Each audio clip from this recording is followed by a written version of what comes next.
राधानगरी धरणाचे 7 स्वयंचलित दरवाजे खुले झाल्यानंतर राधानगरी तालुक्यातील गुडाळवाडी गावाला पाण्याचा वेढा पडू लागलाय। या गावामधील काही कुटुंब स्थलांतरित करण्यात आली आहेत। गुडाळवाडी ते कसबा तारळे दरम्यान भोगावती नदीवर 2017 साली पूल बांधल्यापासून या गावाला अतिवृष्टीच्या काळात पाण्याचा वेढा पडत असल्याचं इथले ग्रामस्थ सांगतायत। आमचे प्रतिनिधी नामदेव कुसाळे यांनी ग्रामस्थांच्या भावना जाणून घेतल्यात। धरण पाणलोट क्षेत्रामध्ये मोठ्या प्रमाणात पाऊस सुरू असल्यामुळे धरणाचे 7 स्वयंचलित दरवाजे उघडे आहेत। त्यामुळे धरणातून 11,500 क्युसेक्सनं पाण्याचा विसर्ग सुरू आहे। आपण आता उभे आहोत राधानगरी तालुक्यातील गुडाळवाडी या गावामध्ये। या गावामध्ये 2019 साली पुराचं पाणी शिरलेलं होतं। त्यानंतर आज आपण पाहिलं तर गावाशेजारीच आता पाणी आलेलं आपल्याला पाहायला मिळतंय। हा गुडाळवाडीच्या रस्त्यावरती आता पाणी आलेलं आहे। 2017 साली इथं कसबा तारळे पूल बांधण्यात आलेला आहे आणि तो पूल बांधल्यानंतर गुडाळवाडी गावामध्ये 2019 साली पहिल्यांदा पाणी आलं। येथील ग्रामस्थांचा नेमकी काय या पुलापाठीमागची भावना आहे जाणून घेऊया। काय सांगाल, हे पूल बांधल्यानंतर या गावामध्ये पाणी येऊ लागलं, इथल्या गावातील नागरिकांना पाण्याचा मोठ्या प्रमाणात त्रास होत आहे, काय सांगाल याबाबत?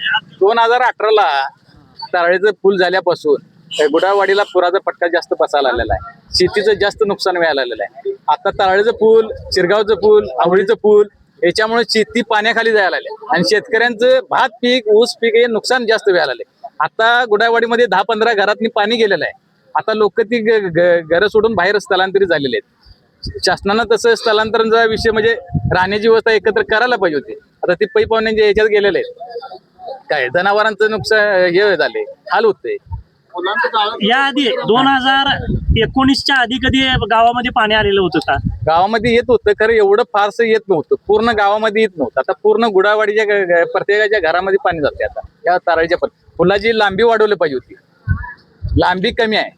तसे प्रत्येक पुलांची लांबी वाढली पाहिजे होती, त्यामुळे शेतीचं नुकसान काय भरावं। शिरगावच्या पुलाच्या गावामध्ये जर पाणी यायचं बंद करायचं असेल पुराचं पाणी, तर काय पर्याय आहे या प्रत्येक पुलाची लांबी वाढली पाहिजे।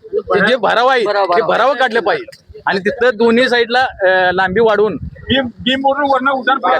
नेमका पूल बांधून जो शासनाने विकास केला आहे तो विकास तुम्हाला मान्य आहे का? नाही, पुलाचा विकास हे मान्य नाही, कारण लांबी वाढवली पाहिजे होती। काय लांबी भरावा टाकला हे चुकीचं आहे। आता आवळी बुद्रुक या ठिकाणी सुद्धा पूल बांधायला चालू आहे, त्याचबरोबर शिरोली जवळ सुद्धा पूल बांधण्याचं प्रस्तावित आहे, त्याबद्दल तुम्ही काय सांगाल? फुलं करण्याबद्दल काय आमचा म्हणजे वाहतुकीचा विकास जे होईल, मार्ग होईल, तर त्याच्यावर शेतीचं नुकसान फार मोठं होणार आहे। या फुलांच्यामुळे काय उंची आणि लांबी हे वाढलं पाहिजे। प्रशासनानं काय तुम्हाला स्थलांतरासाठी मदत केली काय स्थलांतरासाठी मदत अशी काय केलेली नाही, सार्वजनिक अशी असं काय झालेलं नाही। आता प्रत्येकाची व्यक्तिगतच म्हणून अशी आमच्या गुडा गावातली माणसं गेलेले आहेत। राधानगरी तालुक्यामध्ये आता सुद्धा पावसाचा जोर पाहायला मिळतोय। त्याचबरोबर आता गुडाळवाडीच्या ठिकाणी पाऊस राधानगरी धरणातून जर विसर्ग वाढला तर गुडाळवाडी गावामध्ये पाणी येण्याची दाट शक्यता आहे। त्यामुळं येथील काही कुटुंबे ही स्थलांतरित झालेले आहेत। त्याचबरोबर तेजुडे येथील सुद्धा कुटुंबे स्थलांतरित झालेले आहेत। जे नद्यांच्या वरती नवीन पूल बांधलेले आहेत ते पूल खऱ्या अर्थानं गावामध्ये पाणी शिरण्याचं कारण ठरलेलं आहे। त्यामुळं शासनानं पूल बांधताना ते पाणी अडवण्याचं कारण ठरू नये अशीच मागणी येथील नागरिकांमधून होत आहे। एस न्यूज साठी नामदेव कुसाळे, राधानगरी।